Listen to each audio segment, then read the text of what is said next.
कधीच नाही चुकणार तुमचे फेवरेट टीव्ही शोज झी5 सोबत, तेही एकदम फ्री. आपण आपल्याला बाळाला शेवटचा निरोप द्यायला पाहिजे.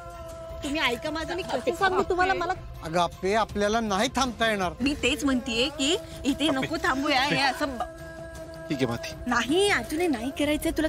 आपल्याला हे करावं लागणार आहे. चुकीचं आहे अर्जुन, तुला कळतंय आप्पे, का? ऐक माझं. अरे, तुला कळत नाहीये का? मी सांगतेय ना, बाबा जिवंत आहे आपला, माझा विश्वास ठेवा की. आप्पे, आपल्याला हे करावं लागणार आहे. तुला का लक्षात येत नाही? बसत नाहीये. तू ऐक की, माझं बाळ जिवंत आहे. नाही अर्जुन, बस झालं, तू ऐक की, मी खरं सांगते. अर्जुन, राहू दे तिला, तू करून घे. नाही नाही नाही अर्ज्या, तू कर. तिला काय कळना झालंय. आता खूप या आप्पीला काय कळलं तर नाही ना. फक्त आहे ना, खाऊन झोपू नको म्हणजे झालं. नाही नाही. डॉक्टर पण आई, आता काहीच बोलायचं ना, गप्प बसायचं. ठीक आहे. हा डॉक्टर, जरा बोलायचं होतं तुमच्याशी. काय हे बघा, या हॉस्पिटलमध्ये मी काम करत नाही, मला काही माहित नाही येत. अहो नाही नाही, तुम्ही काम करत नाही ते माहिती आहे की मला. म्हणजे तुम्ही पत्रकार आहात? हे बघा, मला कसलंच इंटरेस्ट नाही आहे. अहो डॉक्टर, आम्ही बी डॉक्टर आहे म्हणून समजा. तुम्हाला त्या आप्पीने जी जखम दिली ना, त्याच्यावर मलम लावणारे डॉक्टर आहे आम्ही, असं समजा.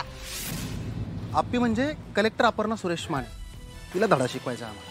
पण मी तुमच्यावरती विश्वास का ठेवू? अहो डॉक्टर, फक्त तुमचंच नाही, अहो आमचं बी लय वाईट केलंय त्या आप्पीनं अर्जानी. ती आप्पी माझ्या लग्नाच्या भर मांडवातनं पळून गेली होती. त्या अर्ज संघ लग्न केले ती, तेव्हाच ठरवलं होतं का ह्याचा बदला घ्यायचा.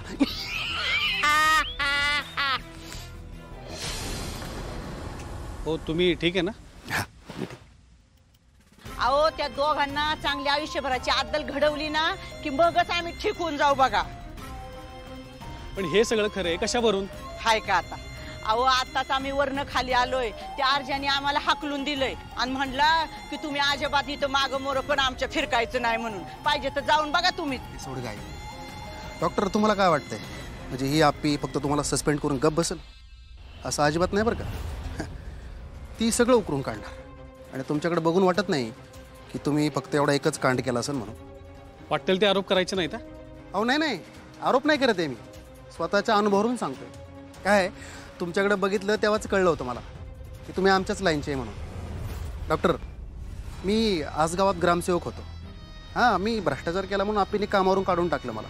फक्त कामावरून नाही काढलं, अहो लय बेकार इज्जत घालवली माझी. म्हणूनच आपण सगळे मिळून तिला चांगली अद्दल घडू, अशी तिला आयुष्याची अद्दल घडू ना, की कुठल्याच भानगडी तिने नाक घुपसलं नाही पाहिजे बघा. डॉक्टर, तुम्ही फक्त एकदा आमचं ऐकून घ्या. करायचे नाही करायचे नंतर ठरवा. हा ठीक आहे, बोला.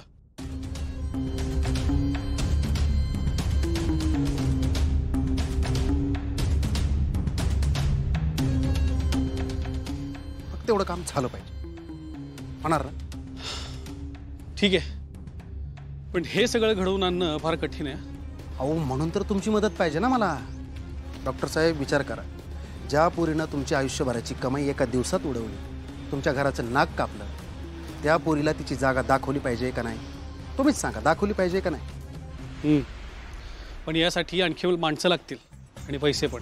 नाही नाही, तुम्ही ना पैशाची अजिबात काळजी करू नका, सगळे पैसे देतो, फक्त काम झाल्यावर. करू. मला पण त्या कलेक्टरला चांगलीच अद्दल घडवायची. आता कसं बोलले. तुम्ही चला माझ्यासोबत. चल. झी5 ॲप डाउनलोड करा आणि पहा सर्व एपिसोड्स एकदम फ्री.